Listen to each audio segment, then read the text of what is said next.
매일 성경 묵상을 돕는 해설 가이드입니다. 안녕하세요, 묵상코치입니다. 함께 읽고 나눌 말씀은 마가복음 6장 30절에서 44절까지 말씀입니다. 오늘 본문은 오병이어 기적에 관한 본문입니다.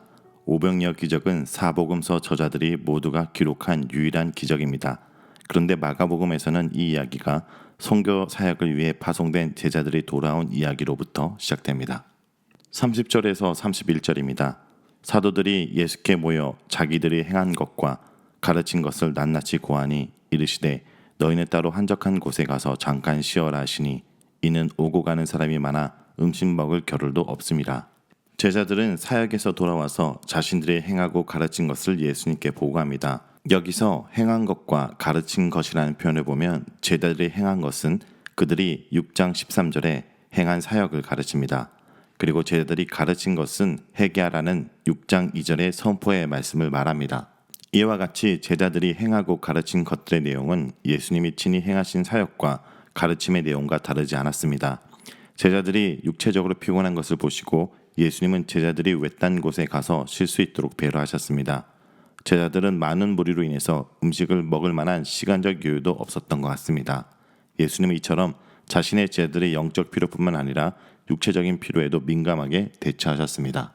제자들은 예수님이 말씀하신 대로 외딴 곳으로 가기 위해서 배를 타고 이동하였습니다. 그런데 많은 사람들이 그들이 어디로 이동하는지를 알아차리고 그들보다 먼저 도착해서 그들을 기다렸습니다. 32절에서 33절입니다. 이에 배를 타고 따로 한적한 곳에 갈새 그들이 가는 것을 보고 많은 사람이 그들인 줄 안지라 모든 골로부터 도보로 그곳에 달려와 그들보다 먼저 갔더라. 우리가 예수님을 따르는 이유는 그를 새로운 시대를 열 선지자로 환영하였고 또 다른 이들은 자기들의 정치 지도자로 삼으려고 한 것 같습니다. 그런데 예수님은 이유가 무엇이든지 자신을 찾아온 무리를 보시고 그들을 불쌍히 여기셨습니다. 34절입니다. 예수께서 나오사 큰 무리를 보시고 그 목자 없는 양 같음으로 인하여 불쌍히 여기사 이 여러 가지로 가르치시더라. 여기서 불쌍히 여기다라는 단어는 마가복음 1장 41절, 8장 2절, 9장 22절에 3번 더 사용된 단어인데 이 동사는 신약 성경에서 늘 예수님 자신이 다른 사람에 대해서 연민을 느낄 때 사용되었습니다. 그런데 이 단어는 예수님이 연민을 느낀 대상, 즉 영민을 촉발한 사람들의 필요를 채우기 위한 행위 가운데 일반적으로 표현됩니다. 그 필요는 목자 없는 양이라는 구약 성경의 은유를 통해서 표현되고 있습니다. 이 표현은 영적인 돌봄과 인도의 부재를 경험하고 있는 무리를 향해서 예수님께서 느끼시는 감정을 표현한 단어입니다. 이러한 불쌍히 여김이 동기가 되어 예수님께서는 많은 사람들을 가르치셨고 아픈 사람을 고쳐주셨습니다. 이제 날이 저물자 제자들은 날이 저물어가는 것을 예수님께 알려드리는 것이 좋겠다고 판단한 것 같습니다. 35절에서 37절입니다. 때가 저물어가며 제자들이 예수께 나와 여짜오되 이곳은 빈들이요 날도 저물어 가니 무리를 보내어 두루 촌과 마을로 가서 무엇을 사 먹게 하옵소서. 대답하여 이르시되 너희가 먹을 것을 주라 하시니 여짜오되 우리가 가서 200데나리온의 떡을 사다 먹으리까. 제자들은 군중이 너무 많으니 근처 마을로 사람들을 보내어 육신적인 필요를 채우는 것이 필요하다고 판단한 것 같습니다. 이러한 제자들의 생각은 충분히 이해할 만한 것이었습니다. 그런데 제자들의 제안에 예수님은 매우 의외의 대답을 하십니다. 예수님께서는 제자들에게 너희들이 먹을 것을 주라라고 말씀하셨습니다. 그런데 여기서 예수님께서 음식을 공급하기로 결정하신 것은 그들의 육체적인 필요를 채우는 것 이상의 의미가 있습니다. 예수님은 제자들에게 명령하심으로써 그들을 의도적으로 이 행동에 참여시키려고 하신 것입니다. 이는 그들이 이 사건을 기억함으로써 나중에 어떤 중요한 교훈을 얻게 하기 위함이었습니다.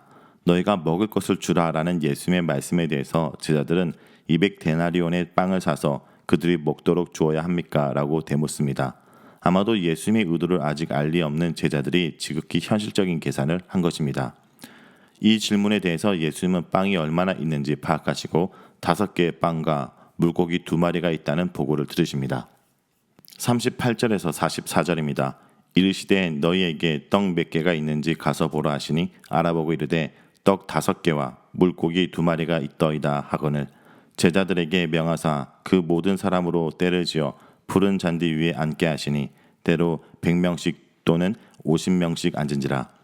예수께서 떡 5개와 물고기 2마리를 가지사 하늘을 우러러 축사하시고 떡을 떼어 제자들에게 주어 사람들에게 나누어 주게 하시고 또 물고기 2마리도 모든 사람에게 나누심에 다 배불리 먹고 남은 떡 조각과 물고기 12바구니에 자게 두었으며 떡을 먹은 남자는 5,000명이었더라. 당시 떡과 물고기는 갈릴리 사람들의 기초 양식이었습니다. 이것은 보통의 일상 음식입니다.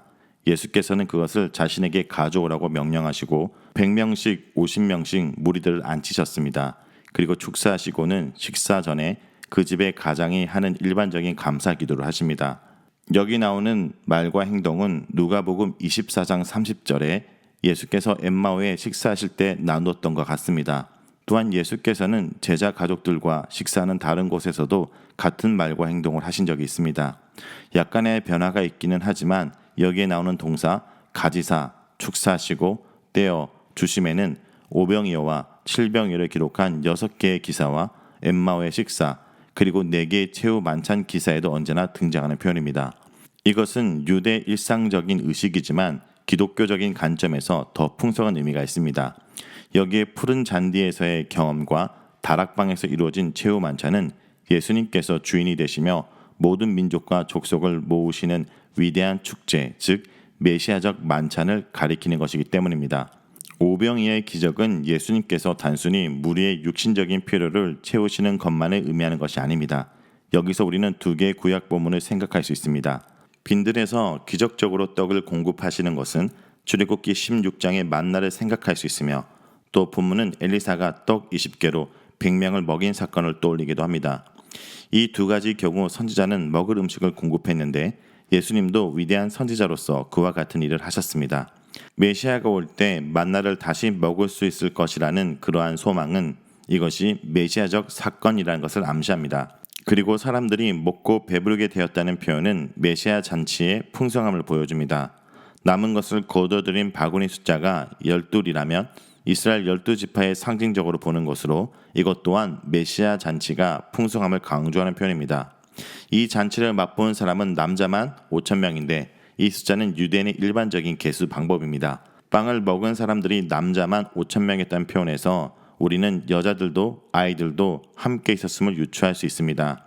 그 사이의 간섭이 어떠하든지 간에 어떤 그룹도 예수님의 새로운 공동체에서 배제되지 않았습니다. 이렇게 공경에 처한 모든 무리는 예수 그리스도를 통해서 메시아 잔치의 풍성함을 미리 맛보게 된 것입니다. 자, 여기까지가 마가복음 6장 30절에서 44절까지 내용입니다. 오늘 이 말씀을 통해 우리는 무엇을 묵상하고 적용해야 될까요? 첫째, 우리를 불쌍히 여기시는 주님을 발견하게 됩니다.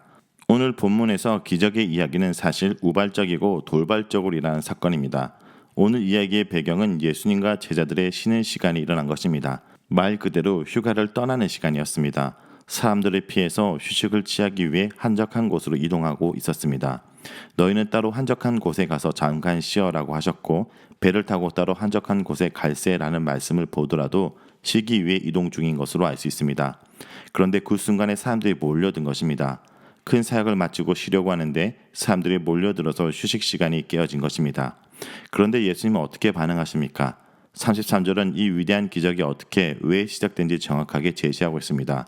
그것은 바로 예수님께서 무리가 목자 없는 양 같음을 인하여 불쌍히 여기셨다라고 기록합니다. 기적은 자신의 신성을 가시하겠다는 치밀한 계획에서 시작된 것이 아닙니다.